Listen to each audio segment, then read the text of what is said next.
Hello guys, current affairs फंडा में आप सभी का स्वागत है। मैं हूं आपके साथ अभिषेक शर्मा। और आज के इस वीडियो सेशन में हम 25 जनवरी तक के सभी इंपॉर्टेंट करंट अफेयर्स कवर करने वाले हैं। हमेशा की तरह आप इस वीडियो को अंत तक जरूर देखिएगा। आज भी आपको काफ़ी कुछ जानने के लिए मिलेगा। सेशन की शुरुआत हमेशा की तरह क्वेश्चन ऑफ द डे से करेंगे, जिसका आंसर आपको अभी कमेंट बॉक्स में करना है। पूछना है, ग्राका माशिल को 2025 के इंदिरा गांधी शांति, निरस्त्रीकरण और विकास पुरस्कार के लिए चुना गया है। वह किस देश से हैं? Greca Michel has been selected for the Indira Gandhi Prize for Peace, Disarmament and Development for 2025. She is from which country? Options हैं केन्या, नाइजीरिया, साउथ अफ्रीका या फिर मोजाम्बिक। जल्दी से आंसर कर दीजिए, फिर हम आगे बढ़ते हैं। और इस वीडियो सेशन की यदि पीडीएफ आपको चाहिए तो करंट अफेयर्स फंड ऐप पर अवेलेबल है, वहाँ से आप प्राप्त कर सकते हैं। न केवल इस वीडियो सेशन की, बल्कि जितने भी हमारे daily current affairs video session होते हैं, वीकली होते हैं, मंथली होते हैं, सबकी पीडीएफ्स करंट अफेयर्स फंडा ऐप पर मिल जाएगी। ऐप का लिंक वीडियो के डिस्क्रिप्शन में दिया गया है, फर्स्ट कमेंट में पिन कर दिया गया है। तो उस लिंक पर क्लिक कीजिए, ऐप को इंस्टॉल कीजिए। लॉगिन करने के बाद आप सभी मटेरियल हमारा एक्सेस कर पाएंगे। 1 साल की वैलिडिटी उसकी रहती है। फिलहाल इसका आंसर कर दीजिए।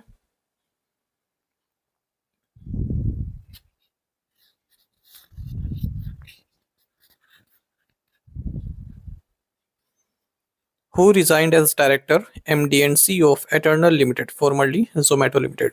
एटर्नल लिमिटेड, पूर्व में जोमेटो लिमिटेड, के निदेशक, प्रबंध निदेशक और सीईओ पद से किसने इस्तीफा दिया? ऑप्शंस आपके सामने हैं। सही आंसर ऑप्शन सी है, दीपेंद्र गोयल। दीपेंद्र गोयल ने एटर्नल लिमिटेड, जिसे पहले जोमेटो लिमिटेड के नाम से जाना जाता था, के डायरेक्टर, एमडी एंड सीईओ के पद से इस्तीफा दे दिया है और इन्हें वाइस चेयरमैन अपॉइंट किया गया है। बाकी एटर्नल लिमिटेड के बोर्ड ने अलबिंदर सिंह डिंडसा को ग्रुप सीईओ नियुक्त किया है। फिलहाल ये ब्लिंकिट के सीईओ हैं। Which edition of the trilateral maritime exercise Dosti has recently begun, involving coast guards of India, Sri Lanka and the Maldives? Bharat, Sri Lanka और मालदीव के तटरक्षक बलों द्वारा आयोजित त्रिपक्षीय समुद्री अभ्यास दोस्ती का कौन सा संस्करण हाल ही में शुरू हुआ है? ऑप्शंस आपके सामने हैं। सही आंसर ऑप्शन सी है, 17th। तो 17th edition of biennial maritime exercise Dosti ये शुरू हो चुका है मालदीव्स में। भारत, श्रीलंका और मालदीव्स के कोस्ट गार्ड इसमें पार्टिसिपेट कर रहे हैं। बायनियल मैरीटाइम एक्सरसाइज है, यानी कि 2 साल में एक बार होती है। अगर बाई एनुअल होता तो साल में 2 बार, लेकिन यहाँ पर है बायनियल, यानी कि 2 साल में एक बार होती है। तो माले में इसकी शुरुआत हो चुकी है मैरीटाइम कोऑपरेशन को बढ़ाने के लिए। Digital platform ECI Net, launched by the Election Commission of India, is available in how many scheduled languages in addition to English? Bharat निर्वाचन आयोग द्वारा शुरू किया गया डिजिटल प्लेटफॉर्म ECI नेट अंग्रेजी के अलावा कितनी अनुसूचित भाषाओं में उपलब्ध है? ऑप्शंस आपके सामने हैं। सही आंसर ऑप्शन सी है, 22। इलेक्शन कमीशन ऑफ इंडिया ने एक one stop digital platform launch किया है election related information and services के लिए। इसका नाम है ECI net. India international conference on democracy and election management 2026, जो कि भारत मंडपम न्यू दिल्ली में हुई है, उसी दौरान इसको लॉन्च किया गया है। इंग्लिश और 22 शेड्यूल्ड लैंग्वेजेस में ये अवेलेबल है। ECI नेट वर्ल्ड की लार्जेस्ट इलेक्ट्रल सर्विस प्लेटफॉर्म है और 40+ ऐप्स को इसमें इंटीग्रेट किया गया है इलेक्शन कमीशन ऑफ इंडिया की। इसमें जो सिटीजन्स हैं, कैंडिडेट्स हैं, पॉलिटिकल पार्टीज हैं, इलेक्शन ऑफिशियल्स हैं, इन सबको कनेक्ट किया गया है। कई तरह की सर्विसेज में आप पा सकते हैं, जैसे registration detail, electoral roll search application, know your candidate, connect with election officials, book a call with BLO, epic download, सभी चीज़ें। Union home minister of cooperation Amit Shah launched one district one cuisine scheme in which state? केंद्रीय गृह मंत्री और सहकारी मंत्री अमित शाह ने one district one cuisine योजना किस राज्य में लागू की है? राइट आंसर ऑप्शन सी है, Uttar Pradesh. Union home minister of cooperation Amit Shah ने उत्तर प्रदेश सेलिब्रेशन में पार्टिसिपेट किया 24 जनवरी को लखनऊ, उत्तर प्रदेश में। यूपी डे मनाया जाता है 24 जनवरी को, तो चीफ गेस्ट थे ये। इसी दौरान इन्होंने one district one cuisine scheme को भी लॉन्च किया है।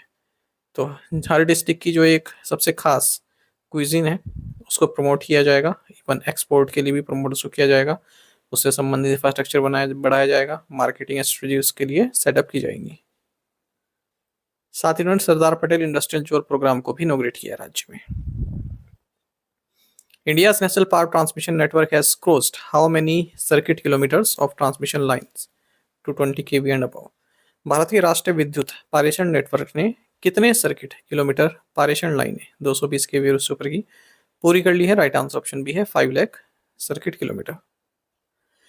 भारत का जो नेशनल पावर ट्रांसमिशन नेटवर्क है इसने एक सिग्निफिकेंट माइलस्टोन प्राप्त किया है। 5 लाख सर्किट किलोमीटर की ट्रांसमिशन लाइंस बिछ चुकी हैं 1407 जीबी ऑफ ट्रांसमिशन कैपेसिटी के साथ। और वर्ल्ड का लार्जेस्ट सिंक्रोनस नेशनल ग्रिड है ये। और 628 circuit kilometre transmission line of 765 केवी हाल ही में कमीशन की गई बादला सेकंड से सीकर सेकंड सब स्टेशन के लिए राजस्थान रेलवे एनर्जी जोन द्वारा। Ministry of Skill Development and Entrepreneurship Government of India has signed MOU with which agency to collaborate on vocational education and training ecosystem। Bharat सरकार के कौशल विकास एवं उद्यमिता मंत्रालय ने व्यावसायिक शिक्षा एवं प्रशिक्षण इकोसिस्टम पर सहयोग करने के लिए किस एजेंसी के साथ समझौता ज्ञापन पर हस्ताक्षर किए हैं? राइट आंसर ऑप्शन डी है वर्ल्ड इकोनॉमिक फोरम। तो देखिए ministry of skill development and entrepreneurship government of India ने मेमोरेंडम ऑफ अंडरस्टैंडिंग साइन किया है वर्ल्ड इकोनॉमिक फोरम के साथ भारत के स्किल सेक्टर को और मजबूत करने के लिए technical and vocational education and training system को इन्हेंस करने के लिए। Through this MOU, Ministry of Skill Development and Entrepreneurship will collaborate with the World Economic Forum to launch and implement Skill Accelerator India, a multi-stakeholder platform aimed at identifying, scaling, accelerating innovative solution। जो भी भारत में innovative solutions है उनको identify करना, अलग अलग तरह की प्रतियोगिता आयोजित करना, ठीक है, उन इनोवेटिव सॉल्यूशन को इंफ्रास्ट्रक्चर प्रोवाइड कराना और फंडिंग प्रोवाइड कराना। What is the amount of monetary penalty imposed by RBI on VSG Investments Private Limited Mumbai Kolkata?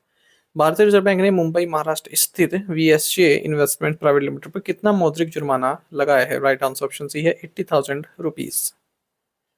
Reserve bank of India ने 80,000 रुपए की मॉनेटरी पेनल्टी लगाई है VSG investment private limited Mumbai Maharashtra पर, क्योंकि RBI के जो डायरेक्शंस हैं ट्रांसफर ऑफ लोन एक्सपोज संबंधित उनका अनुपालन इसने नहीं किया।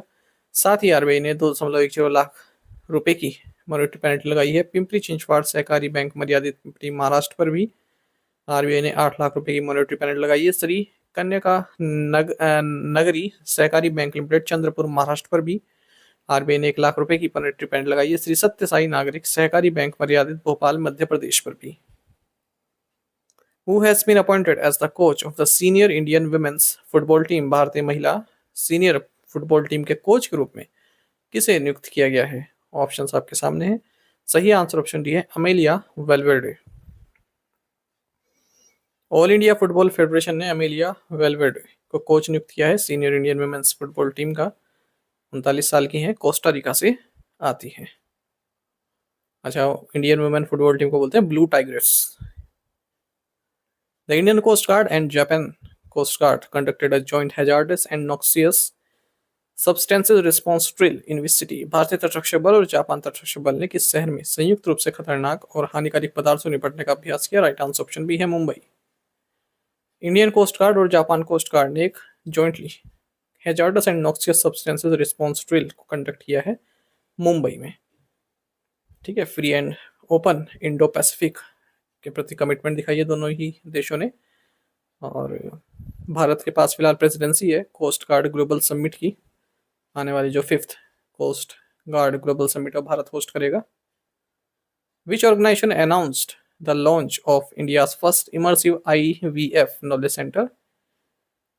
किस संगठन ने भारत के पहले इमर्सिव IVF नॉलेज सेंटर के शुभारंभ की घोषणा की है? राइट आंसर ऑप्शन बी है एक्सीजन IVF। तो एक्सीजन IVF ने इंडिया का first immersive IVF knowledge centre launch किया है Bharat Daftari knowledge centre Andheri east Mumbai में। IVF मतलब in vitro fertilisation. In vitro fertilisation क्या होता है? जो महिला का एग है, ठीक है, उसको सीमन के साथ फर्टिलाइज किया जाता है पर बॉडी के बाहर, महिला की बॉडी के अंदर नहीं, महिला की बॉडी के बाहर। तो भारत दफ्तरी नॉलेज सेंटर, यहाँ पर जो भी IVF से संबंधित जानकारी है वो प्राप्त कर सकते हैं आप डिजिटली, है ना। फर्टिलाइज संबंधित या किस तरह से पूरा प्रोसेस होता है उसके बारे में पूरी एजुकेशन आपको मिल जाएगी। टू द पॉइंट क्वेश्चंस, उनके आंसर देखेंगे। The acronym ASEAN stands for Asia association of south east Asian nations. The 6th edition of Khelo India winter games ये लेह लद्दाख में शुरू हुए। National paralympic power lifting championship कोयर यूनिवर्सिटी रुड़की उत्तराखंड में शुरू हुई। इंटरनेशनल कोर्ट ऑफ जस्टिस का हेडक्वार्टर्स पीस पैलेस में स्थित है, द हेग नीदरलैंड्स में। यूनेस्को का हेडक्वार्टर्स पेरिस फ्रांस में। यूनेस्को मतलब United Nations educational science scientific and cultural organisation. आप में से कई स्टूडेंट्स बिल्कुल सही आंसर किया। इस तरह से आप पार्टिसिपेट करते रहिए। चलिए आज के असाइनमेंट क्वेश्चन देखेंगे, इनके आंसर आपको भी करने हैं। केवल 2 या 3 ही एस्पिरेंट्स हैं जो डेली आंसर करते हैं, ठीक है। मेरे ओर से उनको बेस्ट विशेष, जल्दी आप लोग की जॉब लगे। और जो बाकी नहीं करते हैं भाई, आप लोग भी किया कीजिए, आपसे रिक्वेस्ट है। आप कंटेंट देखिए, ठीक है। व्यूज़ इतने नहीं आते वीडियो में, पर फिर भी मेरी कमिटमेंट यही रहती है कि हर दिन के साथ एक बेहतर कंटेंट आपको प्रोवाइड करूँ। तो इतना सा सहयोग आपसे मांगता हूँ कि केवल इसके आंसर कर दिया कीजिए, ठीक है। आप वीडियो लाइक कर दीजिए, वो तो एक छोटा सा काम है। वीडियो पर भी लाइक आप लोग नहीं करते हो। अगर आपको पसंद है या कोई आपका सजेशन है वो भी आप दे सकते हैं। ग्रीनलैंड की पॉपुलेशन आपको बतानी है क्योंकि काफ़ी चर्चा में है। पूछ लेते हैं क्वेश्चन पेपर को टफ बनाने के लिए। यूकी बामरी टेनिस खेलते हैं किस देश के लिए? आर वेंकटरमन इंडियन गवर्नमेंट में किस पद पर है? और बीजेपी के नए नेशनल प्रेसिडेंट कौन बने हैं? एज के साथ बताइएगा। कितनी मोनेस्ट्रीज इस्टेब्लिश की गई थी 8th सेंचुरी मॉन्क आदि शंकरा द्वारा? ये भी आपको बताने हैं। तो पांचों क्वेश्चंस के आंसर कीजिएगा। यदि एक क्वेश्चन का आंसर भी आता है वो भी आप अवश्य बताइएगा। यदि हमारी daily PDFs, weekly current affair PDF, monthly PDF और banking and economic awareness PDF चाहते हैं तो करंट अफेयर्स फंडा का वन ईयर मेंबरशिप प्लान आप ज्वाइन कर सकते हैं, जिसका लिंक आपको वीडियो के डिस्क्रिप्शन में या फिर फर्स्ट कमेंट में मिल जाएगा। आपको बता दें, सोनिया मेंबरशिप प्लान के तहत जितना भी हमारा पीडीएफ कंटेंट है वो आपको 1 साल तक के लिए प्रोवाइड कराते हैं, जिसे आप डाउनलोड कर सकते हैं, प्रिंट आउट भी निकलवा सकते हैं। इसके लिए चाहे तो आप करंट अफेयर्स फंड ऐप को यूज़ कर सकते हैं या फिर अपने लैपटॉप या सिस्टम की मदद से वेब लॉगिन भी कर सकते हैं।